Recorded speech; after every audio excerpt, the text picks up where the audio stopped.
ଏଇପଟେ ତ ବହୁତ ପାଣି ହେଇଯାଇଛି ଆଉ ଗୋଟେ ଗୋଟେ ସାଇଡ୍ ରୋଡ୍ ବି ମାନେ ଡୋଜର ଆସିକି ଖୋଳୁଛି। ସେଥିପାଇଁ ଆମେ ଅନ୍ୟ ପଟେ ଦେଇକି ଯାଉଛୁ। ଏଇଠି ଜଗନ୍ନାଥ ନୀଳଗିରି ଜଗନ୍ନାଥ ମନ୍ଦିର ଦେଇକି ଗଲୁ।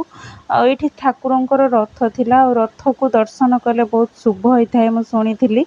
ଆଉ ମୋତେ ତ ବହୁତ ଭଲ ଲାଗିଲା।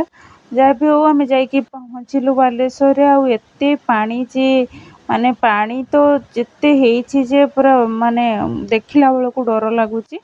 ହେଲେ ବି ମୁଁ ଆହୁରି ଭିଡ଼ିଓ କରିପାରିନି। ପୁରା ଅଧା ମଣିଷ ଲେଖାଏଁ ପାଣି ହେଇଯାଇଛି ଗୋଟେ ଗୋଟେ ଜାଗାରେ। ଆଉ ଆମେ ଏଇଠି ଯାଇକି ପହଞ୍ଚିଲୁ ବାଲେଶ୍ୱରରେ। ପହଞ୍ଚିକି ଏଇଠି ଯେହେତୁ ଭୋକ ହେଉଥିଲା ଆଉ ରୋଡ଼ ସାଇଡ଼୍ ଦୋକାନ ବି ଖୋଲା ନଥିଲା ଏତେ, ସେଥିପାଇଁ ଏଇଠି ଗୋଟେ ବିସ୍କୁଟ୍ ଆଉ ମୁଡ଼କି ଆଣିକି ଖାଇଦେଲୁ। ଆଉ ତାପରେ ଟିକେ ଚା ପିଇଦେଲୁ। ପିଇ ସାରିକି ଆମେ ବାହାରିଲୁ। ଆଉ ଡୁଗୁ କିନ୍ତୁ ତା ବଦମାସି ଜମା ଛାଡ଼ୁନି। ଆଉ ସେ ଏ ଭିତରେ ସେ କେତେବେଳେ କହୁଛି ବାବାଙ୍କ କୋଳରେ ବସିବ ତ କେତେବେଳେ ମୋ ପାଖରେ।